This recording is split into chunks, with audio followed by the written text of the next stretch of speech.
مهمه جدا جدا جدا. بشوف فين الماضي البسيط. عندك 4 مراحل بتشوف فيهم الماضي البسيط، خلاص مهمين جدا. اولا عندي كلمه افتر، خلاص افتر يعني بعد، خلاص كده ده اسمه رابط، والرابط اسمه رابط لانه بيربط ما بين جملتين. يبقى انا عندي ان كلمه افتر هيبقى ده رابط بيربط ما بين جملتين، والدليل ان هنا عندي فيه كوما، والكوما هي اداه فصل بين الجملتين. خدنا بقى ايه السكيلز، خلاص الكوما هي اداه فصل بين الجملتين. يعني انا عارف ان هنا جمله، خلاص كده، وهنا ايه جمله. خلي بالك، يبقى كلمه افتر انا هسميها رابط.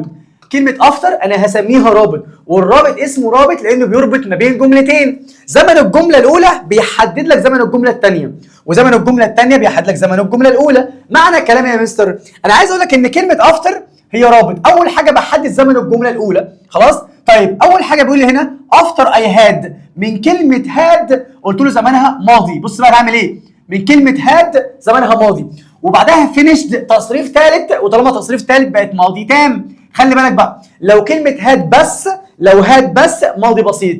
طب لو هاد وتصريف ثالث ماضي تام. تاني لو هاد بس ماضي بسيط. طب لو هاد تصريف ثالث ماضي تام. بحدد بقى زمن الجمله. انا قلت لك ان الرابط اسمه رابط لانه بيربط ما بين جملتين. زمن الجمله الاولى هيحدد لك زمن الجمله الثانيه. يعني الجمله الاولى هنا حددت زمنها ان هي ايه بقى ماضي، فانا عايز هنا ماضي.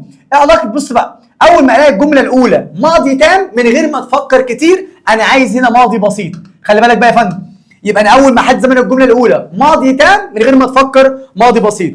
حلو جدا. يبقى انا هنا قلت لك حاجه قبل كده، وانا بحدد زمن الجمله انا محتاج ماضي، فانا هعمل ايه في اللي تشوز؟ كل ما هو مضارع يطلع بره. بص انا هعمل ايه بقى، يبقى انا عندي هنا بقول لي كلمه ايه بقى ماضي بسيط. من كلمه واتش قلت لي زمانها مضارع لان مصدر، خلاص. واتش يشاهد، مش عايزها. واتشز فائز برضو زمانها مضارع، برضو مش عايزها. لو قلت لك زمن الجمله الاولى هيحدد لك زمن الجمله الثانيه ماضي مضارع عشان يحصل توافق زمني، خلاص. من كلمه واتشد قلت له زمانها ماضي، وعشان واتشد بس قلت له ماضي بسيط بس، وعشان واتشد بس قلت له زمانها اكتف.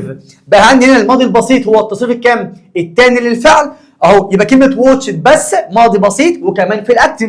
بيقول لي واز واتشنج، من كلمه واز قلت له يبقى هنا دي زمانها ماضي، وعشان اي ان جي بقت ماضي مستمر. وانا سيادتك محتاج ماضي بسيط، انا محددها كده، فقلت له مش عايز ماضي مستمر. اجابتك بقت ايه؟ ماضي بسيط. افهم بقى الجزئيه دي.